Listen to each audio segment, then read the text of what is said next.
Growing up in Los Angeles can leave one feeling off cycle from the rest of the world. In a land of endless spring and summer, seasons feel more like suggestions, reinforced only by the changing of holiday movies and advertising on television and the swapping of decorations put up in our homes and businesses. The leaves never change color. The temperature goes from hot to hotter. Even the landscape is manufactured to be greener than it otherwise would be in the desert that is the true heart of Los Angeles. It can be difficult to feel connected to the seasonal nature of the world outside. Discovering paganism when I was a teen helped me find my connection to nature, and through it deepen my understanding of myself and the world around me. Exploring my pagan path has helped ground me to the passage of time as it exists to those tied to the land in a way that a child of that big city otherwise might not. I reached a deeper understanding of our place in the interconnected web of all being, and through it, my relationship with the divine. The festivities of the various groups I visited over the years got me started. Modern pagans often celebrate some version of the Wheel of the Year, recognition of the journey of the earth around the sun. It is usually tied to the seasonal celebrations that our ancestors, whether of body or spirit, would have enjoyed. These celebrations often harken back to a time when humanity depended more closely on the land and had deep knowledge of the needs of the earth and its inhabitants. By celebrating the Wheel of the Year, one can get reconnected to the cycles of the earth. This is otherwise often lost in the hurly-burly of this stage of human existence. Because of the wonders of modern life, I can walk into any grocery store, and before me is an endless bounty of fruit and grain, regardless of the time of year. The Wheel of the Year reminds me how recent a phenomenon this is and how fragile its existence. In Coyote Willow Cups, we recognize the Wheel of the Year with the following Sabbats. Imbolc, the first stirrings of the seeds and wriggling things under the ground. Ostara, the bright burst of joy of the world in full spring. Beltane, when the earth has opened itself fully to the sun, and the flowers bloom, and the birds and beasts begin their families. Litha, the summer solstice. Lughnasadh, the harvest of first fruits. Mabon, the time of thanksgiving. Samhain, the end of the growing season, and the beginning of the descent into winter. And Yule, the darkest time, the time for quiet and rest.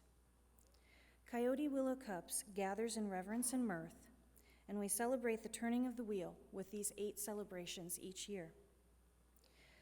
Through the years, I have explored other ways to become more connected to nature and the turning of the wheel. Gardening is something that I am most grateful to be able to enjoy. However, most surprising to me was when I decided to take up chicken keeping. Really. It started innocently enough. I wanted a regular supply of eggs that I could feel less guilty about eating. My beloved and pampered pet chickens have completely changed my relationship with time and the seasons because they are absolutely ruled by the sun. They are so dependent on it that even blind chickens can sense light through their pineal gland. They don't care what numbers are showing on my clock. For them, breakfast happens at dawn and bedtime at dusk. My sleeping cycle now changes with theirs. The stillness of dawn at 5:30 a.m. has become one of my favorite times to enjoy the world around me. I have almost accidentally fallen into tracking the movement of the sun and the moon twice a day. It has been a transformative experience, and for reasons I would never have predicted. The Wheel of the Year as a metaphor for life cycles has become a great comfort to me. It reminds me that there are times of plenty, times of loss, times to grow, and times to rest. It reminds me to seek balance in life and appreciate the joyful times when they come. I can acknowledge that even the difficult times are part of the cycle. The harvest in the fall makes way for the dark stillness of winter. This prepares fertile ground for the new growth of spring. Times where I feel stuck in life are often the restful period before a new phase of my life bursts into bloom.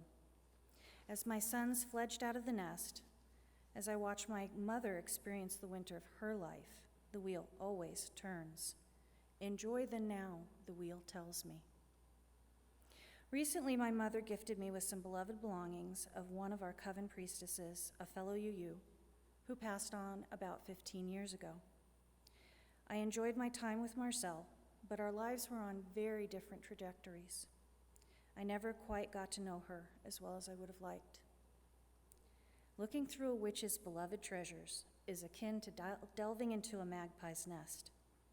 The almost requisite goddess necklaces and sacred symbols were packed carefully away, along with a medley of crystals, stones, shells, acorns, pine cones, a paper wasp nest, and other small wonders that any lover of the natural world might gather. I laughed in delight when I saw how much a sister of the spirit Marcel was. My treasures might vary slightly, an empty hummingbird nest rather than the home of long-gone wasps, for instance. Otherwise, these items could have been gathered by my own hand. I have many similar baubles that I have gathered myself over the years. Why do we do this? Collect these strange remnants? Almost every pagan I know does this. Our homes are filled with such things. For me, it reminds me that we humans are also a part of the natural world. Too often we value nature with a capital N, some mythically pure place where no human foot has ever trod. It's easy to forget that what happens within our city limits wends its way through the rest of the ecosystem. It is my belief that we should treat ourselves no differently than the rest of the natural world. Our homes are no less sacred than that paper wasp nest or the hummingbird nest that now sit on my altar. Our cities and villages are no less deserving of care than the most remote wild spot of nature. When we treat our most basic of human habitats with the same care and love that we show the wilds of nature, how can that not reverberate through the rest of the world? By bringing nature into our spaces, into ourselves, we make it part of who we are, rather than keeping it at arm's length as other. We recognize that we too are sacred beings, children of the earth, sisters and brothers of the other inhabitants of our earthly home. Of course, one does not need to be pagan to benefit from feeling connected to the natural world. All UUs have respect for the interconnected web of all being. It's not just our seventh principle. We UUs are very aware of how our actions trickle down into the more remote places of Earth. My hope is that when you leave here today, you will find ways to feel even more deeply connected to the natural world around you, no matter how that fits into your spiritual path. Not because nature is sacred, but because you are a part of nature and you are sacred.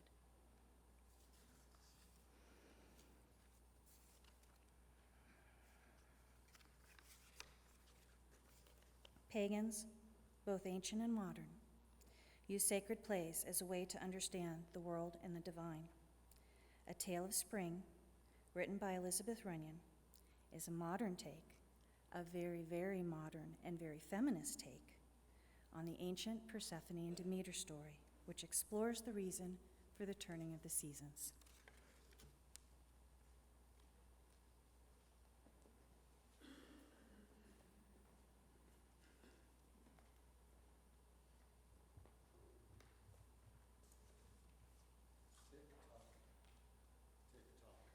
My darling wife, Persephone, it's time for you to return to life.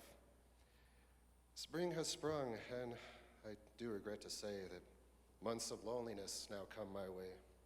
On your behalf, Hades, I came here to the Darkland, willing or not. Who now can tell? What proof is at hand?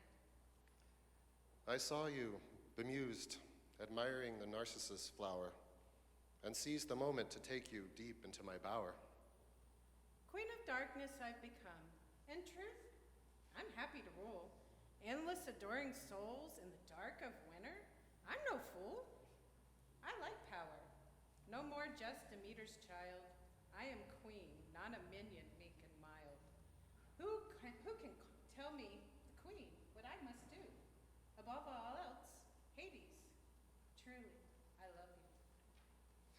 And I adore you too, but King of Heaven, I am not. For Zeus makes and breaks the rules that rule us, so I'm taught. My place is the underworld, in the loneliness of death. Never to walk in sunlight, never to smell spring's sweet breath. We both suffer the sadness of lost souls, who don't know rebirth is an option. Joy can return. There is no absolute no. Well, except for my sad season each year when you must leave me. You taught me how to love, my love, and darling, you must believe me. It's time for you to release spring. It's time to make the whole world green. Time to restore sex and birth, to help everyone dream of being cared for, precious, safe, living beyond the grave. I've hitched my red-eyed horses to my chariot of black and gold. It's time to go. Time to bring the world to life. Come with me. Hop on board.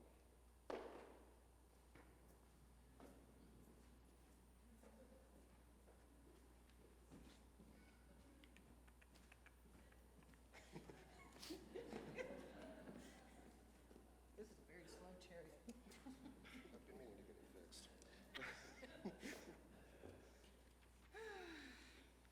My mother, Demeter, must have lost her mind by now. Year after year, she grieves for me all winter long. Holy cow, you'd think she knows I'm a wife, no longer Corey, the maiden. I've learned compassion, passion, joy, and sorrow, and sharing. No longer innocent, I don't shelter people from pain. I give love and caring. I'm a loving goddess for any pagan. Are we there yet? Okay, here we are. And see, waiting for you is Demeter, your mother, vegetarian barley queen, she who has goddess fury like no other. Bye-bye, beloved husband. I'll see you when the next fall falls. Mother, I'm back. I'm so happy to see you, my child. Fine and strong and tall. I trust you haven't eaten any more of those marriage pomegranate seeds. No more seeds, Mom. Your husband, who is also your uncle, tricked you, gave you 4 pomegranate seeds. And he separated us during the winter time. Ah, Mom, now I'm home with you, and you are all that I need. Look, already tiny buds bud. Baby bumps swell. Time to spring. Summer comes fast behind. Let's take action together. Time to chant and to sing. We've done ritual chanting and singing plenty in the past. But I lost you and I was bereft. Even though I was the only and last goddess who gives life to the people, I screamed, no, not never. I have no joy without my darling Kore, not now or ever. I have never known darkness, separation, cold, or fear. Without you, I was lost. See, even now, I have it too. Without you came conquest, war, famine, and death. And your husband, Hades, king of death, hid you beneath the ground. People suffered, crops dried, trees and animals died. No new life born the entire year. But finally you were free, and you flew home to my side. And when I woke, I brought the essence of life back to Greece. Greece, who is the mother of civilization. Instead of war, you taught us agriculture. To us and each other. But now when you come home, we make such a fine spring. We fly across the land. We have flowers and fruit in my bright chariot. Winged! And by fall, we harvest the golden grain. Persephone, my Kore, giver of hope, even at the end of their life's journey, people pray to you that they might mend their mistaken actions and see rebirth to a new spring of life again. Spring is always possible, but the innocent heart must ring with kindness and compassion.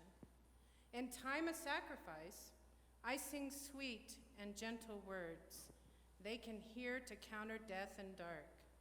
In light, I sing them words of love, the joyous song of the lark. Songs we sing together, words of companionship we share, knowing we are all welcome to the reborn life of our soul.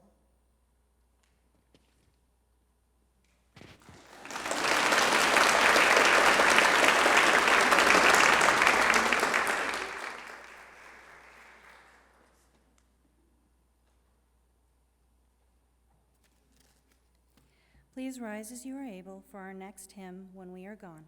The lyrics will be projected.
You may be seated.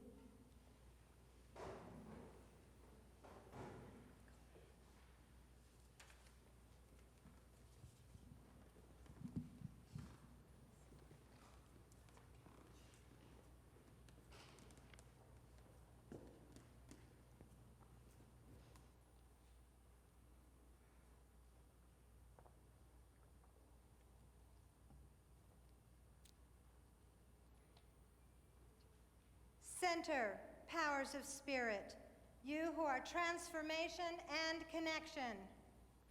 I thank you for your presence today.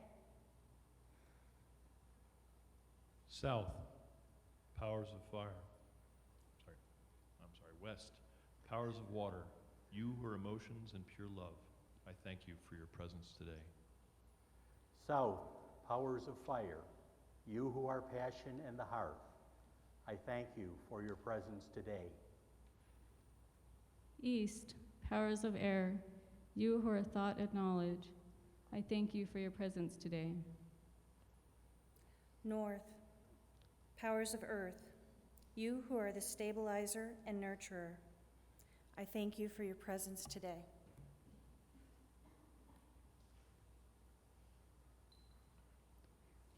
We thank you for your presence today.